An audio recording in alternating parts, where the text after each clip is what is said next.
અબુ આદેશ, અબુ હરાજ, આ કરિયાટી ફક્ત આદિવાસી કરી શકે. અને શું કે છે કે આ દેશ, આ ધરતી અમારી હતી અને અમે પાછા લઈને રહીશું. અબુ આદેશ, અબુ હરાજ. સમયની મર્યાદા છે એટલે સીધા મુદ્દા પર આવીશું. દેશના મૂળ માલિક આપણે કહીએ છીએ ખરા, પણ હાલની પરિસ્થિતિ માલિકો હોય એવી આપણને લાગી રહી નથી. માલિકોમાંથી મજૂરો કરી નાખ્યા અને હજી પણ શોષણ થઈ રહ્યા, અને મજૂરોમાંથી ભિખારી પણ બનાવી દેશે એવી પરિસ્થિતિ હાલની જોવાઈ રહી છે. આ દુનિયાનો ઇતિહાસ ઉઠાવીને જોઈ લો. એના અંદર તમને થોડાક દાખલા બતાવી દઈએ. ઉત્તર અમેરિકામાં ત્યાં મૂળ આદિવાસીઓ રહેતા હતા, જેને રેડ ઇન્ડિયન કહેવામાં આવે છે.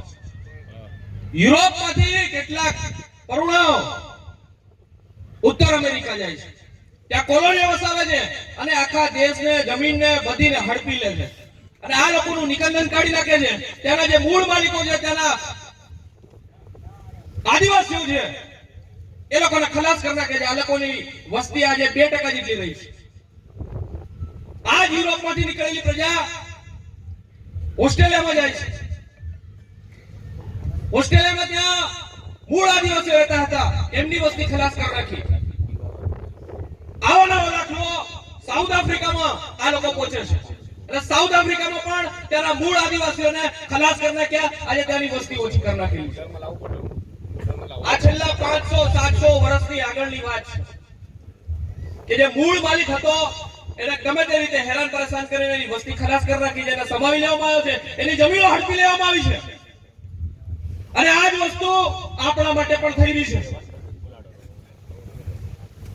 આ દુનિયાનો ઇતિહાસ ફક્ત 500, 700, 800 વર્ષની વાત કરી રહ્યા છે આપણે, પણ આ ધરતી જેને ગોંડવાના લેન્ડ કહેવામાં આવે છે, આ ભીલોની ધરતી, આ ધરતી પર ઘણી બધી પ્રજાતિ આવી. આપણે પાઠ્યપુસ્તકોમાં ભણીએ છીએ કે ભાઈ આપણો દેશ વિવિધતા વાળો છે, એટલે વિવિધતામાં એકતા રાખવી પડશે. પણ એ વિવિધતા આવી ક્યાંથી આવી આટલી બધી વિવિધતા? દુનિયાનો કોઈ પણ દેશ ઉઠાવીને જોઈ લો, ત્યાં આટલી બધી વિવિધતા ના હશે જેટલી ભારત દેશમાં વિવિધતા છે. આ વિવિધતા ક્યાંથી આવી? છેલ્લા 7,000-10,000 વર્ષોથી અહીંયા આ દેશ પર, આ ધરતી પર, આ ગોંડવાના લેન્ડ પર પરુણા આવતા રહ્યા. એ આર્યો આયા, શક આયા, હુણ આયા, અંગ્રેજો આયા, ફ્રેન્ચો આયા, મુગલો આયા, અલગ પ્રજાતિઓ આવી અને આ દેશમાં વસવાનું શરૂ કરી નાખ્યું. કારણ કે આખી પૃથ્વી પર સૌથી સારામાં સારું વાતાવરણ હોય, ફળદ્રુપ જમીનો હોય, નદીઓ હોય, એ આ ધરતી પર છે, એ આ ભારતના ઉપખંડ પર છે. અને એટલા માટે જેટલા પણ પરુણા આયા એ અત્યાર સુધી પાછા ગયા નથી. અને એના લીધે આપણા દેશમાં વિવિધતા આવી ગઈ. એ લોકો પોતાની ખાનપાન લાયા, સંસ્કૃતિ લાયા, ભાષા બોલી લાયા, ધર્મ લાયા, અને આપણે ત્યાં ઈ પરુણા આવી અને આપણે ત્યાં ભાષા બોલી, સંસ્કૃતિ, રીતિ રિવાજો, ધર્મ ઘુસપેઠ કરી નાખી. બરોબર છે, બધા ખાસ ધુરંધર જ. દેશના મૂળ માલિકો નો ઇતિહાસ એ પુરાતાત્વિક આધારોમાં છે, એ ઇતિહાસોમાં છે, પરંતુ એનું નામકરણ કરવામાં આવ્યું છે. આજથી 7,000 વર્ષ પહેલા મધ્યપ્રદેશમાં એક ગુફા મળી અને તેના અંદર ચિત્રો દોરેલા છે. એ 7,000 વર્ષ પહેલા જે ચિત્રો દોરવામાં આવ્યા એ ભીલોના દોરેલા હતા, તેના મૂળ આદિવાસીઓના દોરેલા હતા. જ્યારે લોકો જંગલમાં રહેતા હતા ત્યારે ગુફાઓનો સહારો લેતા હતા. થોડા સમયાંતર પછી એની શોધખોળ કરી કે ભાઈ અમે ગુફાઓ ખોળી કાઢી અને નામ આપ્યું ભીમ બેડકાની ગુફાઓ. ગલત! એ ભીલોની ગુફા છે અને એને ભીલ બેડકાની ગુફા કહેવાવી જોઈએ. એવું ને એવું દરેક જગ્યાએ ચાલે છે. અમારા ગરબાડા તાલુકામાં આદિવાસીઓના અસ્થિ વળવા માટેનો કુંડ આવેલો છે. ત્યાં ભીલ લોકો પોતાના પૂર્વજોના અસ્થિ તે કુંડમાં વહાવે છે. એનું નામકરણ નાખ્યું ભીમકુંડ. અરે ભીમને શું મતલબ ભાઈ? જે પુરાતાત્વિક આધારો સરકાર, ગુજરાત સરકાર અને ભારત સરકાર પણ જેને ઇતિહાસ નથી ગણતી, જેને મહાકાવ્યો કહે છે, જેને દંતકથાઓ કહે છે, એને તમે કાલ્પનિક પાત્રોને આદિવાસીઓના જે પરંપરાઓ, રીત રિવાજો, ઇતિહાસ છે એના અંદર ઘુસપેટ કરી નાખી. ભીલોનું જે હતું એને ભીમ નામ આપી દીધું. આવું સતત કરતા આવી રહ્યા છે અને આપણી સંસ્કૃતિ, આપણા ધર્મને સતત ખલાસ કરવામાં આવી રહ્યા છે.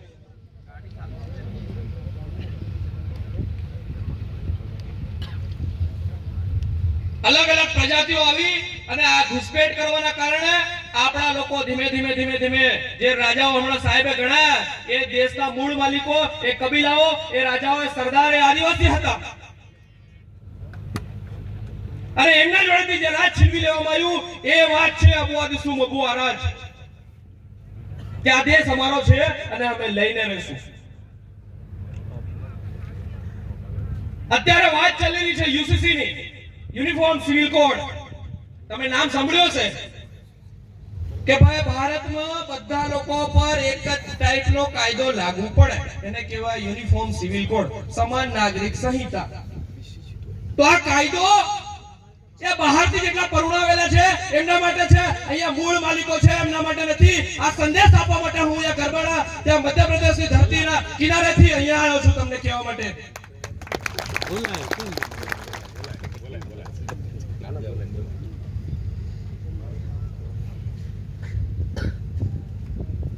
ભારતીય બંધારણ જ્યારથી લાગુ થયું, દેશ આઝાદ થયો, એના પહેલાથી 5મી અને 6મી અનુસૂચિ આપણા પૂર્વજોએ લડાઈ લડી, આપણે લડી અને 5મી અને 6મી અનુસૂચિ આપણા બંધારણમાં મુકાવડાવેલી છે. આ યુસીસીનો કાયદો આદિવાસીઓને નથી લાગુ પડવાનો એવી વાત ઉત્તરાખંડ સરકારે ઓલરેડી કહી દીધેલી છે. ગુજરાત સરકારમાં પણ આ વાતને વેગ મળ્યો ત્યારે ગુજરાત સરકારે પણ એવું કીધું કે યુસીસીનો કાયદો આદિવાસીઓને લાગુ નહીં પડે. સૌથી મહત્વની વાત એ છે કે કેટલાક આંધળા પ્રતિનિધિત્વને, કેટલાક રાજનેતાઓને એ ખબર નથી કે યુસીસી શું છે અને આદિવાસીઓ માટે કેટલું નુકસાન કરશે. આ આપણા પૂર્વજોએ આરક્ષિત એરિયા જે ઘોષિત કર્યો હતો, જેને 5મી અને 6મી અનુસૂચિ કહેવામાં આવે છે, એ જતો રહેશે. જો યુસીસી લાગુ પડશે તો પૈસા એક જતો રહેશે. જો યુસીસી લાગુ પડશે તો રૂઢિગત ગ્રામસભાનો પાવર જતો રહેશે. અને સૌથી મહત્વની વાત, જળ જંગલ જમીનની આપણી જે જમીન છે એ જમીન જતી રહેશે. કેમ? કારણ કે 73 એની ડબલ એની જમીનો એ આદિવાસીઓને સંરક્ષિત કરેલી છે કે આદિવાસીઓને જમીન ફક્ત આદિવાસી ખરીદી શકે, બીજો નહીં. અને આ યુસીસીના કાયદા જ્યારે આપણા પર લાગુ કરવામાં આવશે તો આ જમીનો પણ છીનવાઈ જશે, આ 5મી 6મી અનુસૂચિ પણ છીનવાઈ જશે, આ નોકરીઓના, શિક્ષણના, રાજકારણના આ બધા હક અધિકારો છીનવાઈ જશે. આ લખી રાખજો. આ વાત આપણે કેમ કરવી પડે છે? કારણ કે કેટલાક નેતાઓને ખબર નથી કે યુસીસી શું છે. ગુજરાત સરકાર અને ઉત્તરાખંડ સરકાર પોતે એમ કહે છે કે આદિવાસીઓને આ કાયદો લાગુ નથી કરવાનો. કારણ કે એમને પણ ખબર છે, અંગ્રેજોને પણ ખબર હતી કે આ દેશના મૂળ માલિકો છે, આમના પર કોઈ કાયદો લાગુ પાડી શકાય નહીં. અને અત્યાર સુધી પણ કોઈની તાકાત નથી કે બંધારણના કાયદાઓમાં સુધારો કર્યો આજ દિન સુધી. અને આ લોકોની પણ તાકાત નથી. પણ આપણા મોકલેલા કોના ભાઈ? હજી એકવાર કોના મોકલેલા? આપણા મોકલેલા એ ઉકે છે કે આદિવાસીઓના કાયદો લાગુ પાડો.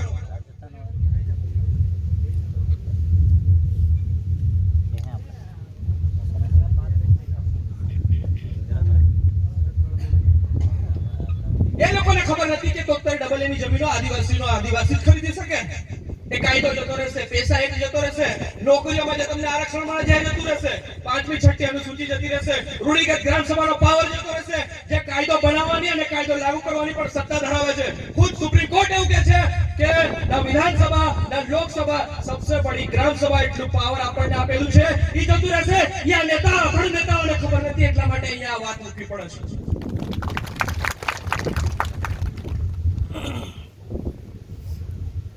આપણે કોને વોટ આપીએ છીએ એ લોકશાહી વ્યવસ્થામાં આપણે સમજવું પડશે. આ દેશ આઝાદ થયો અને દેશનો વિકાસ કરવાનો હતો, એનું ઘડતર કરવાનું હતું, ત્યારે આપણે જમીનો આપી અને એ જમીનો પર અલગ અલગ ડેમ બનાવ્યા, આદિવાસીઓને વિસ્થાપિત કરવામાં આવ્યા, આપણે જમીનો આપી દીધી, આપણે જંગલો આપી દીધા.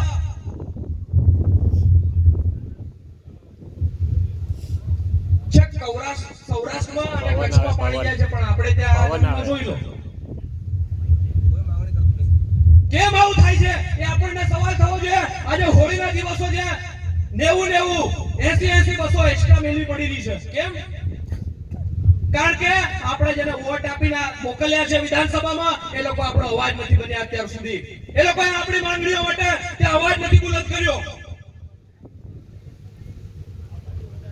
રોડ બનાવ્યા આપણી જમીનો પર, આપણે વિસ્થાપિત થઈ રહ્યા.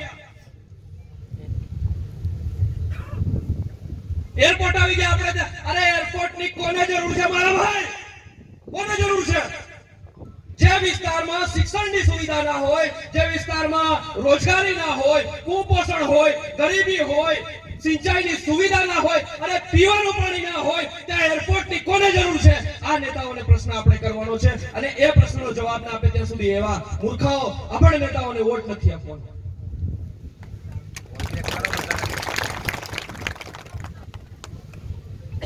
આપણા ગામનો સરપંચ હોય, તાલુકા સભ્ય હોય કે જિલ્લા સભ્ય હોય કે ધારાસભ્ય હોય કે સાંસદ હોય, જે આદિવાસી વિચારધારા માટે કામ કરે, આદિવાસીઓના હક અધિકારો માટે કામ કરે, આદિવાસીઓની સમસ્યાઓ દૂર કરવા માટે કામ કરે, એવા લોકોને વોટ આપવાની છે. એ વાત મૂકવા માટે હું આજે તમારા સામે ઊભો થયો છું.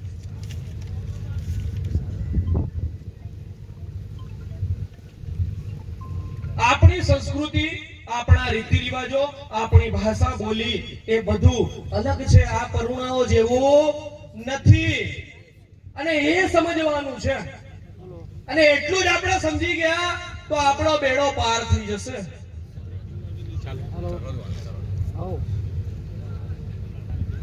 તમારે ફક્ત એટલી જ વાત સમજવાની છે કે આપણે જે નોકરીઓમાં, શિક્ષણની સીટોમાં, રાજકારણની સીટોમાં આ 73 ની જમીનોના અધિકાર, 5મી 6ઠી અનુસૂચિના અધિકાર, રૂઢિગત ગ્રામ સભાના અધિકાર એ આપણા સંસ્કૃતિના આધારે છે, કોઈ ધર્મના આધારે નથી. આ આદિવાસીઓ પરુણામાં બેસી ગયા અને પોતાની સંસ્કૃતિ ભૂલાવી બેઠા. આપણે તો ભાઈ ખત્રી પૂજા કરતા હતા, આપણે પ્રકૃતિ પૂજા કરતા હતા, આપણે આપણા પૂર્વજોને ધાર નાખતા હતા, ભરાડી કરતા હતા, નેવો જ મેલતેલા, ગુંદરું કરતેલા, ભેણો કરતેલા, બાબા ડાળો કરતેલા. આ આપણી સંસ્કૃતિ છે, આ આપણો ધર્મ છે. અને આને જ્યારે આપણે ભૂલી બેસીશું ત્યારે આ બધા યુસીસી લાગુ કરી દેશે કે ભાઈ તમે તો ભાઈ ખ્રિસ્તી થઈ ગયા તો તમને આ લાગુ કરી દઈએ, તમે હિન્દુ થઈ ગયા તો તમને આ લાગુ કરી દઈએ, તમે મુસલમાન થઈ ગયા, તમે જૈન થઈ ગયા, તમે બૌદ્ધ થઈ ગયા, પણ તમે આદિવાસી રહ્યા નથી. એટલા માટે આ સંસ્કૃતિ જાળવવી બહુ જરૂરી છે. જે દિવસે આપણી સંસ્કૃતિ ગુમાવી બેસીશું, આપણો જે મૂળ પ્રકૃતિ અને ખત્રી પૂજાઓ ગુમાવી બેસીશું, તે દિવસે આ જળ, જંગલ, જમીન, આ હક અધિકારો છીનવી લેશે.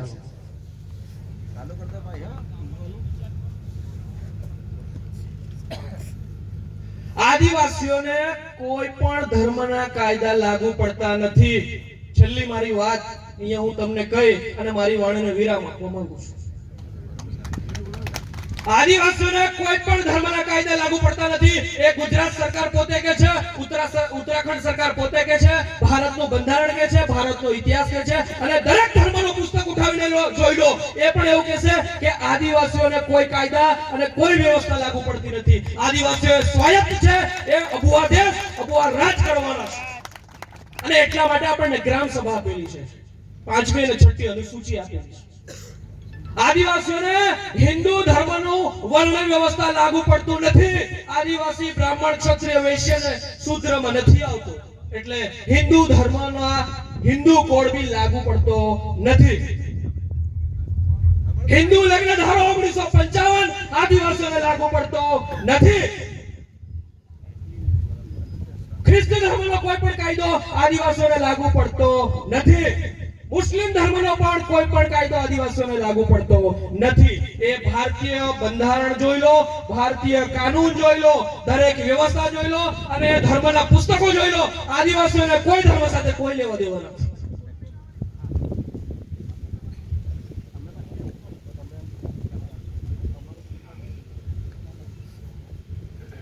સંસ્કૃતિ જ્યાં સુધી રહેશે ત્યાં સુધી આપણું અસ્તિત્વ રહેશે. આજે મજૂર મૂળ માલિકો મજૂર થઈ ગયા અને આખા ગુજરાતના કોઈ પણ ખૂણે જઈને દેખશો તો ગુજરાતનો માણકડિયા કામ કરતો જોવા મળશે.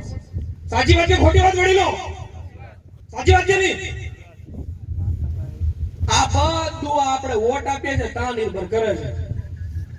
જે બુટલેગર છે, જે ખિસ્સા કાપે છે, કોઈનો મર્ડર કરી દે, કોઈનો બળાત્કાર કરી દે અથવા બે ત્રણ જણા મારી દઈને આપણે વોટ આલીએ અને ઈ પાછા વિધાનસભામાં જાય અને આપણી હારું કાયદો બનાવે કે તમારા છોરાને મફતમાં ફરજિયાત શિક્ષણ મળશે કે નહીં, તમારા દવા દારૂ માટે હોસ્પિટલ સરકારી બનશે કે નહીં, તમારે ત્યાં સિંચાઈ માટેનું પીવા માટેનું પાણી આવશે કે નહીં, તમારે ત્યાં રોજગારી ની વ્યવસ્થા કરવામાં આવશે કે નહીં, તમારે ત્યાં રોડ પાણી વીજળી વ્યવસ્થાઓ થશે કે નહીં. આ કોણ કરી રહ્યું છે? જે બુટલેગર છે, જે કોઈનું મર્ડર કરીને જતા રહ્યા છે, જે કોઈના ખિસ્સા કાપે છે. આ લોકોને આપણે અત્યાર સુધી વોટ આપતા રહ્યા અને આ લોકો પાસેથી આપણે અપેક્ષા રાખીએ કે આ લોકો આપણું કંઈક કરે. જે લોકો પોટલી અને બાટલી અને રૂપિયામાં વેચાઈ જાય અને વોટ આપે છે, બરાબર છે કે ભાઈ મને તો સાડી આલી દીધી તો હું તો ફલાણાને જ વોટ આલવાની, મને તો 50 રૂપિયા પહેલે પીવા આલે એટલે હું એને વોટ આલવાનો. પણ ઈ 5 વર્ષ સુધી તમારું શોષણ કરશે, તમારા બાળકોનું શોષણ કરશે, આવનારી પેઢીનું શોષણ કરશે. જે દિવસે તમે 100 રૂપિયા લઈને રાજી થઈ ગયા તે દિવસે એ આવનારી પેઢીના 5 વર્ષ તો નહીં, એ 25 વર્ષ ખાઈ જશે. એ આપણે સ્વીકારવું પડશે અને એને બદલવું પડશે. તે દિવસે આપણે ત્યાં કંઈક પરિવર્તન આવશે, આપણો વિકાસ થશે. તે દિવસે આપણે કહી શકીશું કે દેશના મૂળ માલિક છીએ. એટલે પોટલીમાં અને 50 રૂપિયામાં વેચાવાનું બંધ કરીએ. જે આદિવાસીનો અવાજ બને, આદિવાસીઓ માટે અવાજ ઉઠાવે, આદિવાસીઓના હક અધિકારોની વાત કરે, આદિવાસી સંસ્કૃતિની વાત કરે, તેના માટે આપણે વોટ આપવાની જરૂર છે.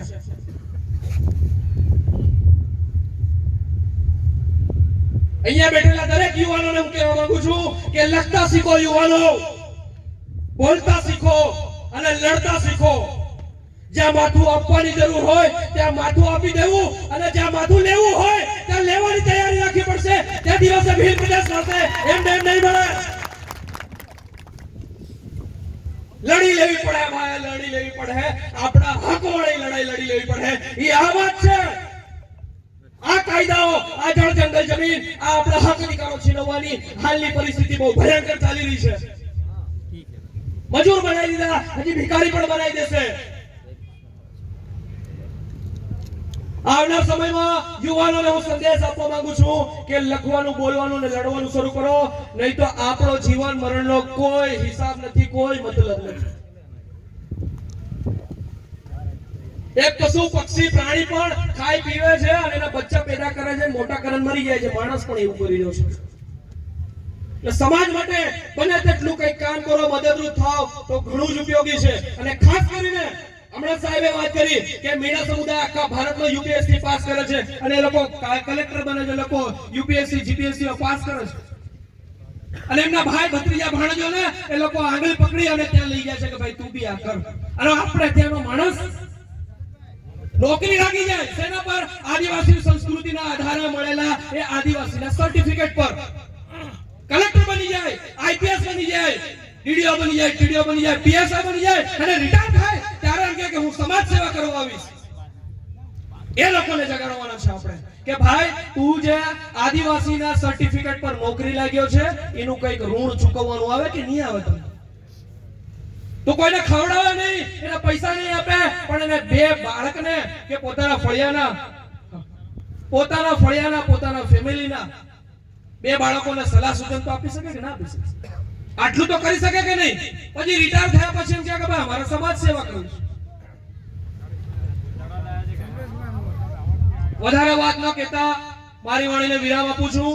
અહીંયા આપણે સૌએ શાંતિથી મને સાંભળ્યો એ બદલ આપ સર્વેનો તથા આયોજકોનો ખૂબ ખૂબ આભાર માનું છું. જય જોહાર, જય આદિવાસી, જય ભીલ પ્રદેશ, સર્વેને મારા ક્રાંતિકારી જોહાર. ખૂબ ખૂબ